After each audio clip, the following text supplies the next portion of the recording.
StrayAllDay.com. Great life is a combination of great decisions that you have taken one step closer to getting there because you have tuned into the show where you learn the discipline to show up day after day to do the work, the confidence to put yourself out there boldly and authentically, and the mental toughness to continue showing up, doing the work, putting yourself out there even when the success you've expected to achieve is yet to be achieved. And on top of all this, yes, there is more. You get a huge dose of personal initiative, which is the go-getter energy that moves anyone out there, anyone, to go and make things happen instead of waiting for things to happen. And we put all this together, everything I just told you, we put all this together into one bundle, one package, one mindset, one method, one philosophy, this masterclass right here that is called Work on Your Game. My name is Dre Baldwin, also known as Dre All Day. Congratulate yourself on making a great decision of being here today, because today's topic is, ironically, maybe not ironically, but today's topic is how to choose wisely in life. How do you make wise choices when you're choosing in life? And I'm going to tell you in a moment why we're talking about this, but I will tell you before I even tell you that this masterclass right here goes great with masterclass number 1308, the subject being how to make smarter decisions in life. Since life is a combination of great decisions, great choices, there's a difference between the two, and you'll understand that if you listen to 1308 and you listen to this one here, and also masterclass number 1431, the subject being discernment. That is your ability to have sharp judgment, or your ability just to make judgments and to get better at making those judgments, because sometimes in life is not a black and white decision, the ones that you're going to have to make. So you're going to have to try to figure out, all right, how do I make this better decision, even though I don't have 1,000% of the information, even though I won't know until after I make the decision whether it was the right one or the wrong one. How do you have good judgment? You learn that in masterclass 1431. Now, I told you in masterclass number 1139, the subject being that it takes more than hard work to be successful in life, because many people have sold you the bill of goods. They sold you a bag of magic beans that if you just work hard, then you'll be successful in life. That is absolutely not true, because if you work hard on the wrong things, you will not reach the success that you wish to achieve. And I listed in masterclass 1139 8 specific aspects of life that are more important than hard work, or when not mixed in with your hard work, you will not get to success. That's the better way of saying it. It's not even that they're more important than hard work, because you do need to work hard. It's just you need to mix in these 8 other elements with your working hard in order to reach success. So if you don't know what those 8 elements are, if you can't list them by heart off the top of your head right now, then I suggest you go listen to masterclass 1139, which is, again, it takes more than hard work to be successful. The number one item on that list, and actually, by the way, before I even tell you the number one item on the list, each one of those 8 items, I have separate masterclasses describing how you get better at each one of those things. So first go to 1139, listen so you know what the 8 are, and then you can go through the full masterclass archive list here if you're a game group member, the whole list is listed right there in the game group, so you can pick and choose whichever masterclass you want to listen to that will take you deeper into the frameworks of each one of those elements in that 8-point framework that I gave you. What is required to go along with the hard work that you have in life. The number one item on that list, I'm going to tell you right now, because that's what we're talking about here today, is choosing wisely. Choosing wisely, I would give it a little bit, I would say 51 to 49 matters a little bit more than hard work.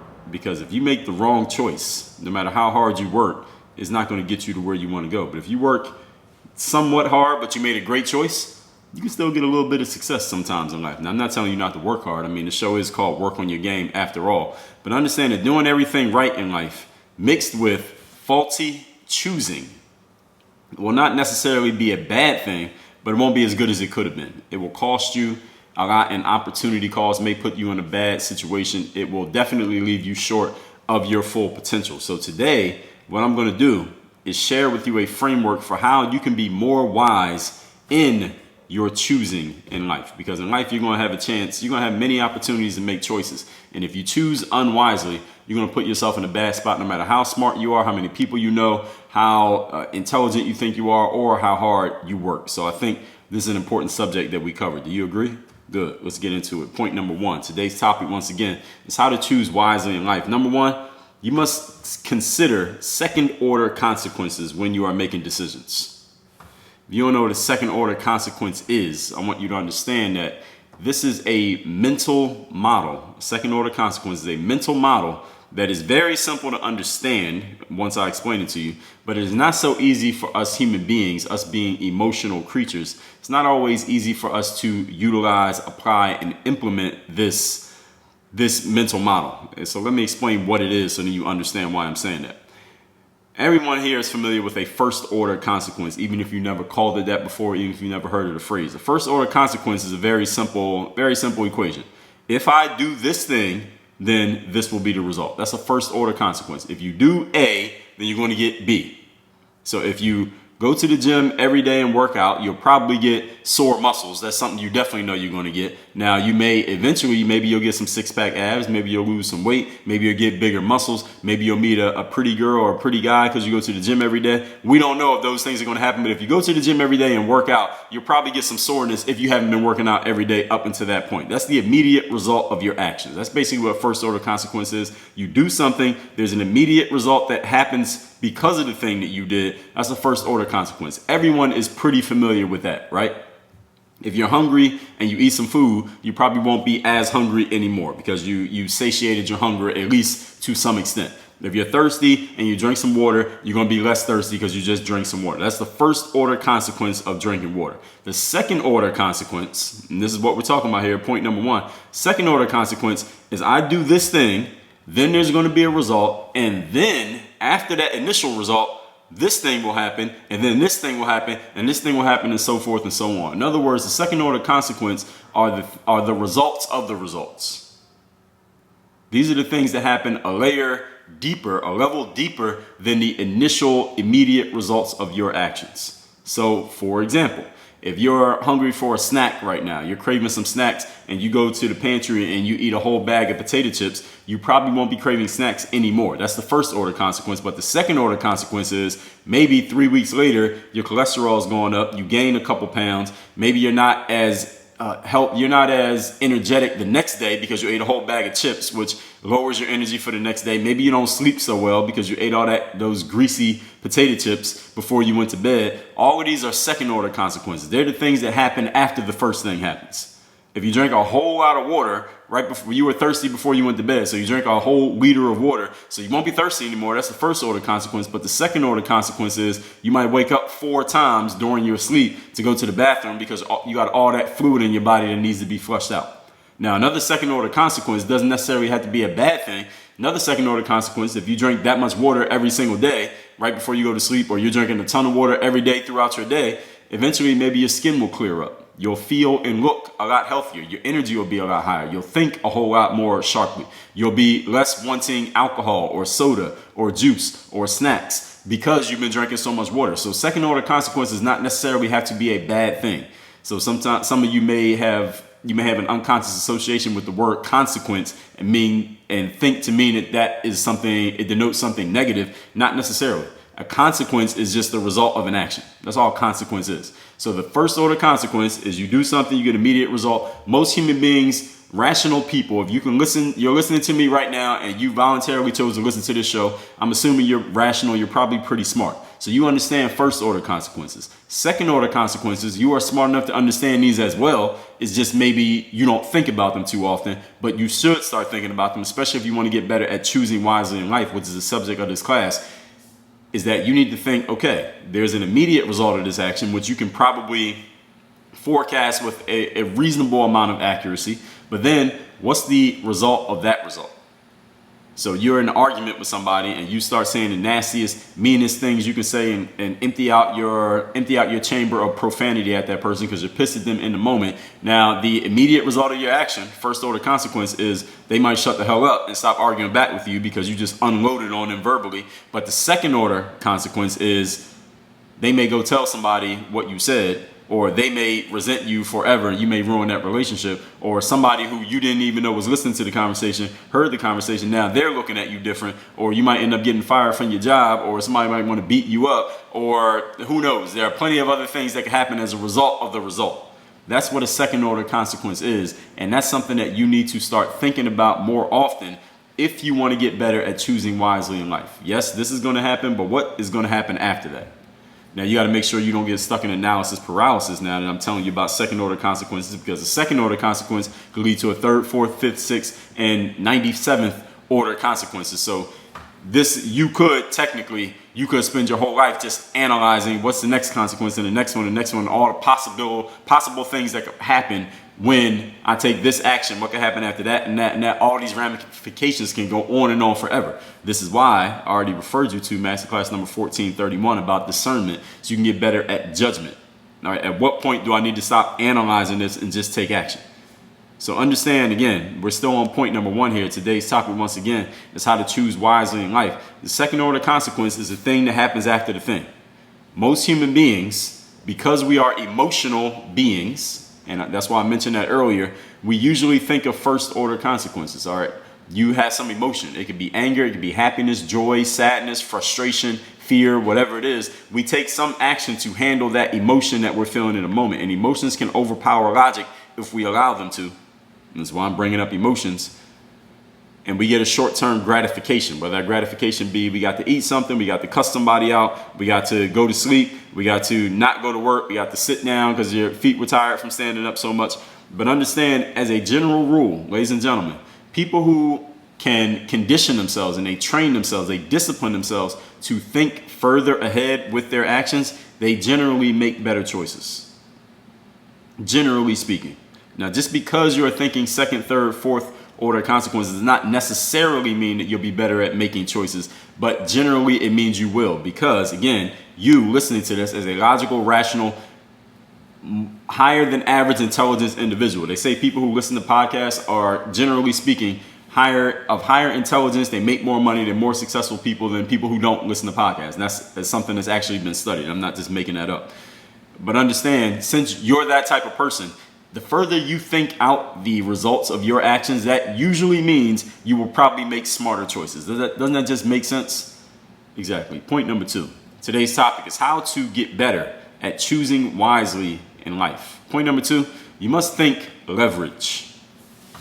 When it comes to making choices, you got to think about leverage, or ask yourself, where is the leverage? The definition of the word leverage, because I'm sure you have heard the word, but you may not know the definition.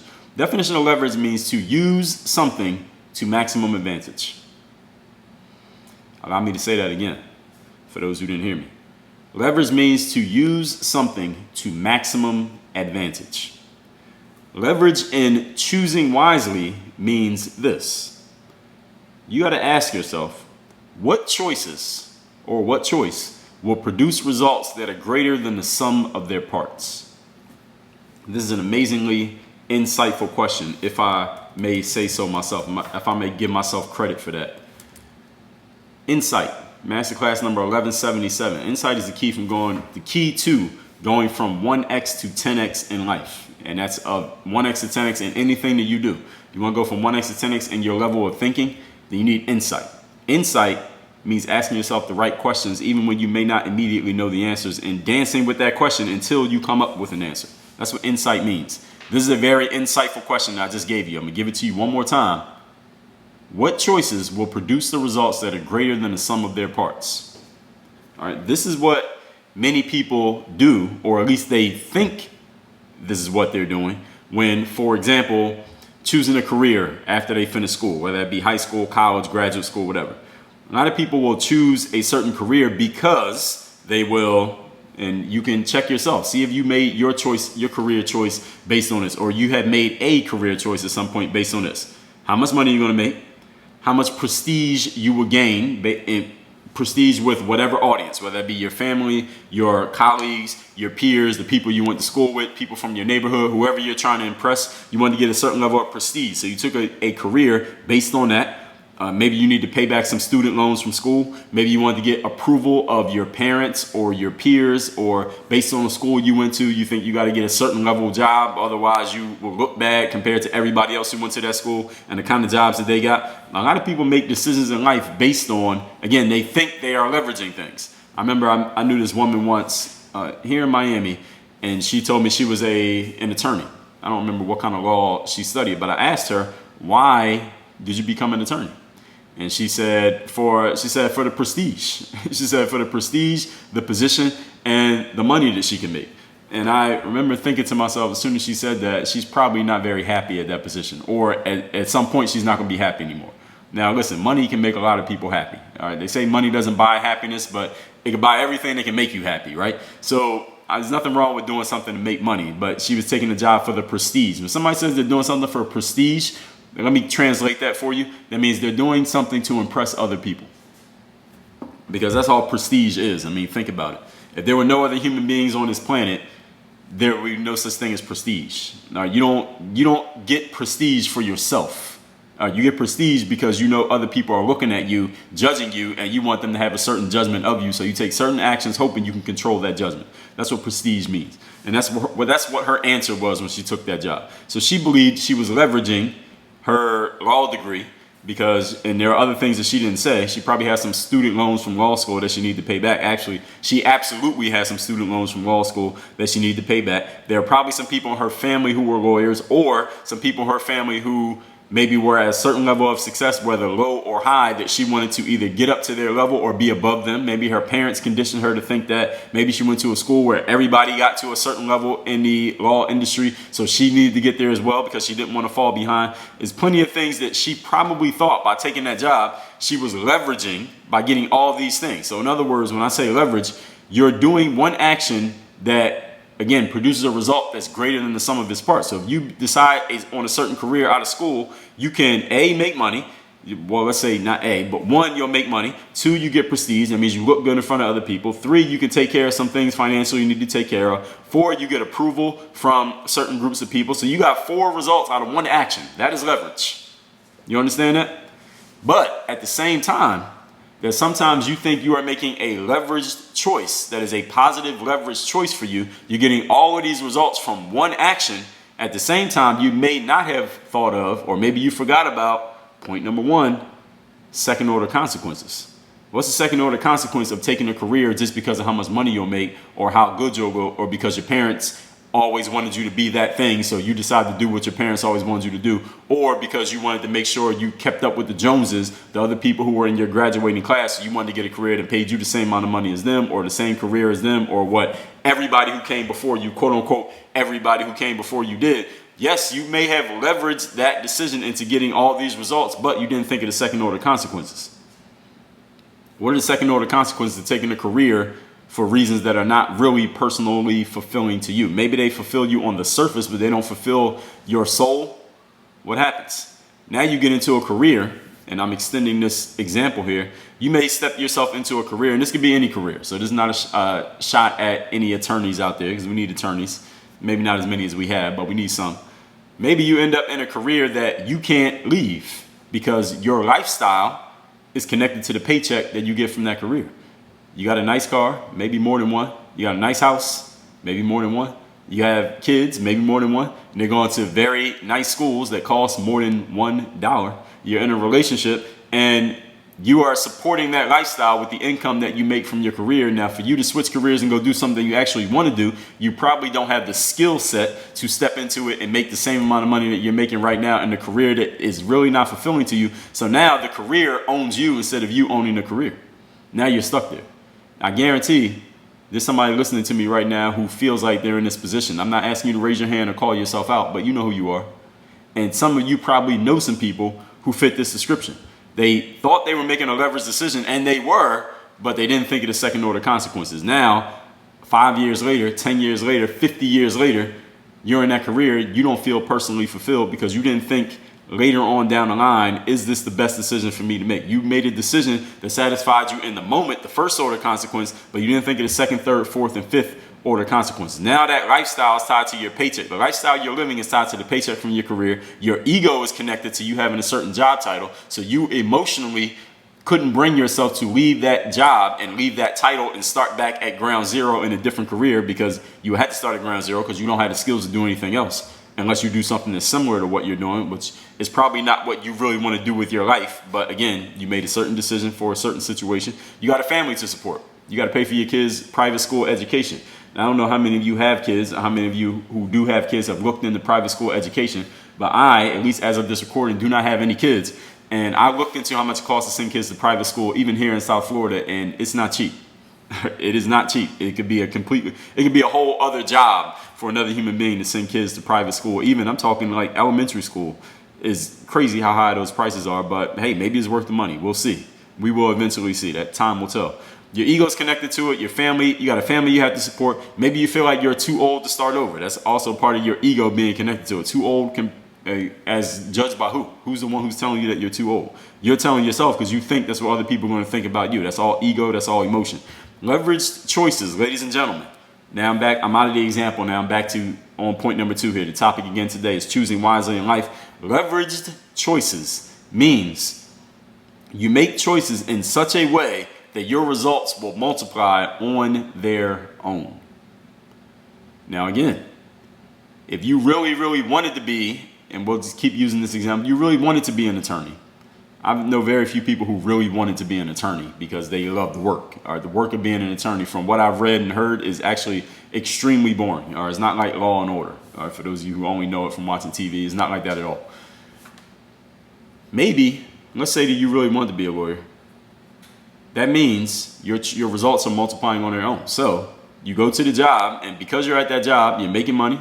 You're able to support a certain type of lifestyle, certain level of lifestyle. Your kids can live a certain way. You can send your kids to the best schools. You can start and take care of your family financially. You can drive yourself a nice car. You can have yourself a nice house. You have the prestige of, you have the respect of people in your family and people in your community. Like, oh, look at Mr. Jones or Mrs. Jones. She's a lawyer. He's a lawyer. People look up to you that way, especially in Western culture. We look up to people based on the positions that they have and or what we think comes with the position that they have, right? That's just the way we are here in Western culture. So that is a leverage choice. The results are multiplying on their own, but again, you got to consider everything in this framework, not just the parts that support your decision, but sometimes you may look at your decision through an entire framework and realize, okay, yeah, I won on this point, but I lost on that point, and overall, 1 multiplied by 0 is 0. A businessman once told me this. I'm out of the example again, back to you. A businessman once said to me that some people, when they want to make money, they go and find work. Go find something, you do some work, you get paid, right? Most people understand that. But this businessman said, here was his second sentence. He said, other people, when they want to make money, instead of looking for work, they go and build a network. The idea that this businessman was explaining to me at the time was that the leverage of a network is that you get other people besides you working and contributing to your results. I'm pausing there to give you a moment to download what I just said. A network, any of you who's involved in any type of network, whether you're in a network, you've created a network, you own a network, networking allows you to leverage the efforts of more than one entity. If you're just working, that means it's your effort produces a result. You work, result, work, result, work, result. That's not leverage. Leverage is when your work, one unit of work produces 2 or more units of results. That only happens when you leverage somehow, some way, the efforts of other people, other entities. You could leverage software can do work for you. You can leverage other human beings by hiring individuals, by outsourcing. You can leverage other people's efforts to work for you. So again, this is the idea that this businessman was telling me. I'm telling you that to explain to you, just give you another example of the idea of leverage. That's a different topic for a different day, what the businessman was actually explaining when he talked about networks, but I'm just explaining to you. When you build a network, you're leveraging the efforts of other people, not just leveraging the efforts of yourself. So this second point, today's topic, once again, choosing wisely, you got to think leverage. What one action can I take that's going to produce 2 or more units of results? That's a simple sample question you can start using to ask yourself about leverage. And look at your own life right now. Ask yourself, where do you have leverage and where are you being leveraged? Good question. Think about that one. Point number 3. Today's topic is choosing wisely in life. Utilize the knowledge of other people. This is something that I just touched on when I talked about networks in point number 2. Utilizing the knowledge of other people will help you to choose wisely in life. Why is this? It's because you are only one person. You can only be in one place at a time. You can only read one book at a time. Now, you can actually read 10 books at a time. You just skip from book to book. But what I mean is when your eyes are actually looking at the page or listening to the audio, you can only read or listen to one book at a time. You can only listen to one podcast episode at a time. You can only be at work at one place at a time, right? Therefore, because of this limitation of time, attention, energy, focus of human beings, there's only so much any one of us can learn or know in a lifetime. I don't care how active and how energetic and how smart and how intelligent and absorbent you are. There's only so much you can know as one person. But when you network and leverage the knowledge of other people, you can borrow their knowledge without having to go through the 20 years of experience they had to go through to get that knowledge. That's what leveraging is. That's what it means to borrow other people's knowledge. When you read a book that someone else wrote, however many years of experience they had to go through to learn what they learned in order to put it in that book, you're able to absorb it in 1% of the time it took them to learn it, you're able to absorb it by reading it. Because they whittled out all the stuff that's unnecessary. They just gave you the essential stuff, put it in a 250-page book. It costs $20. You can read the book in 3 weeks. It took them 10 years to learn all that information. That is leverage.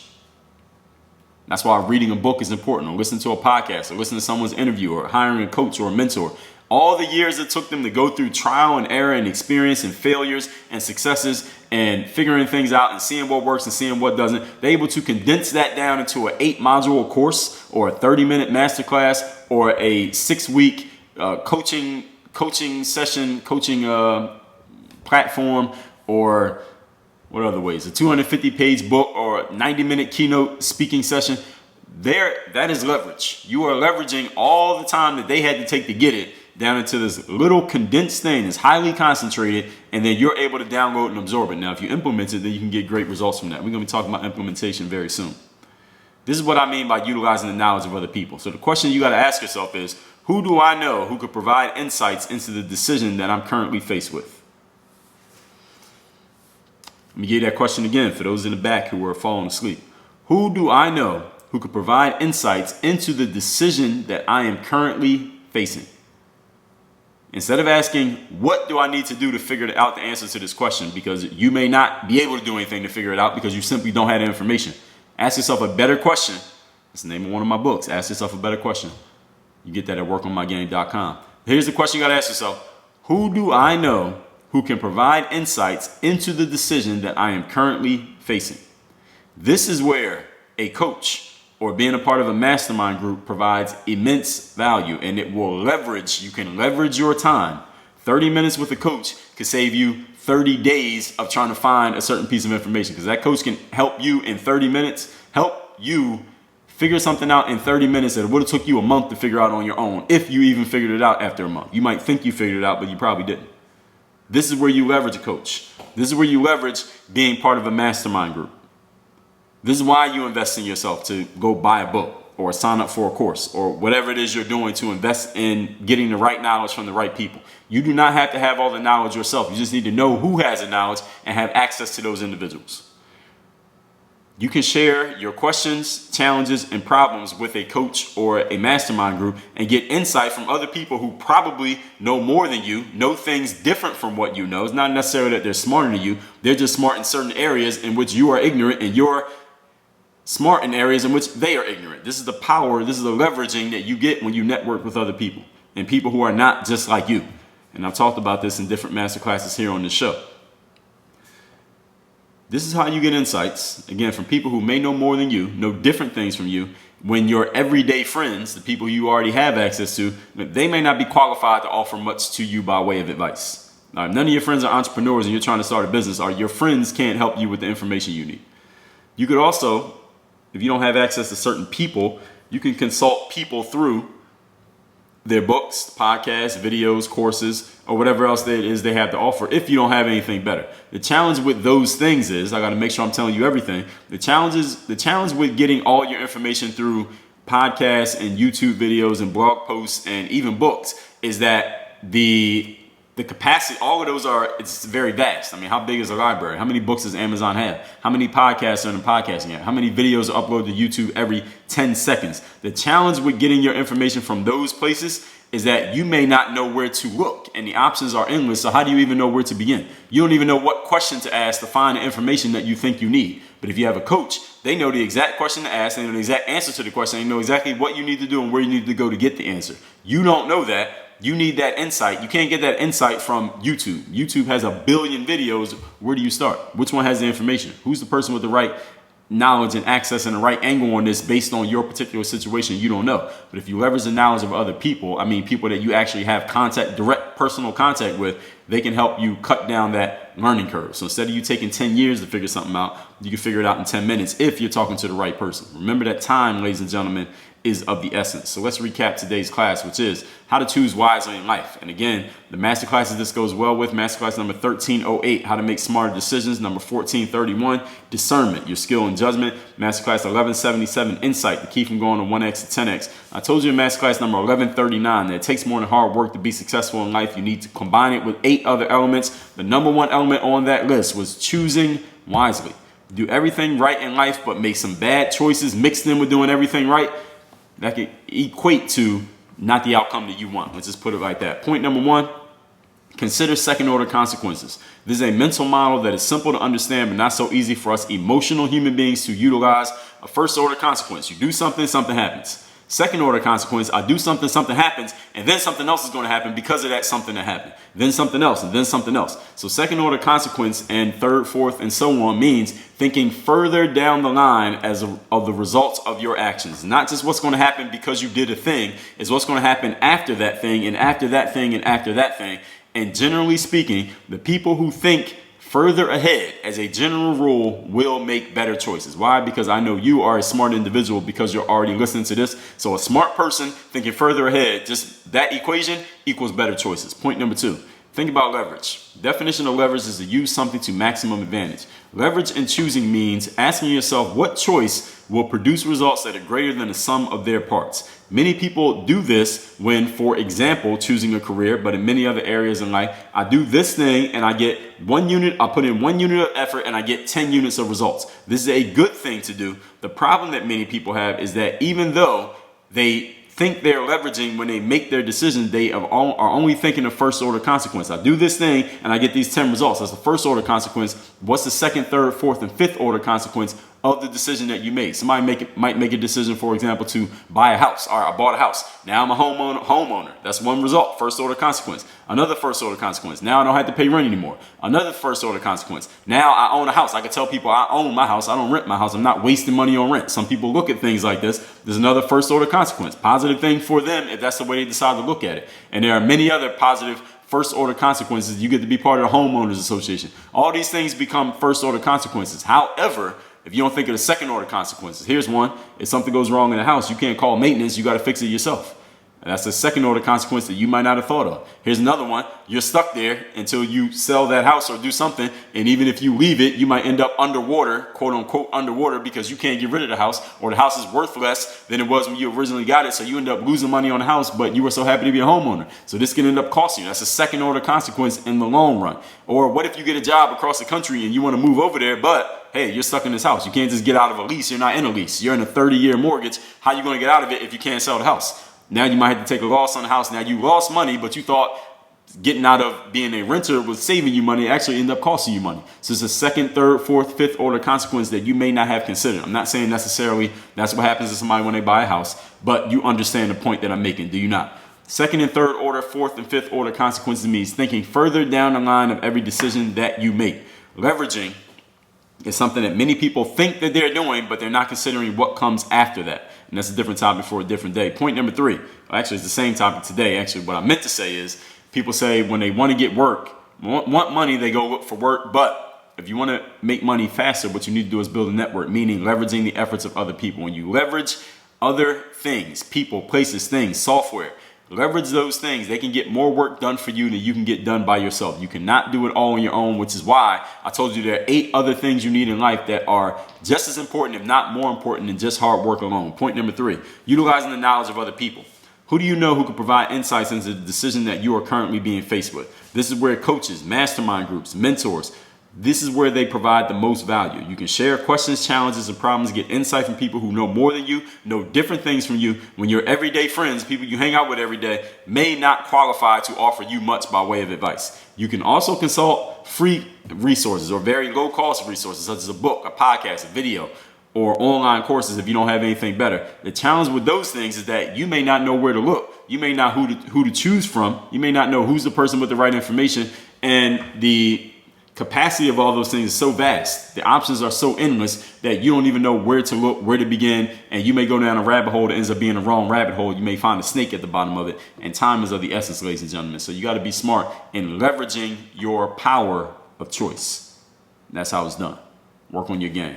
Dre all day.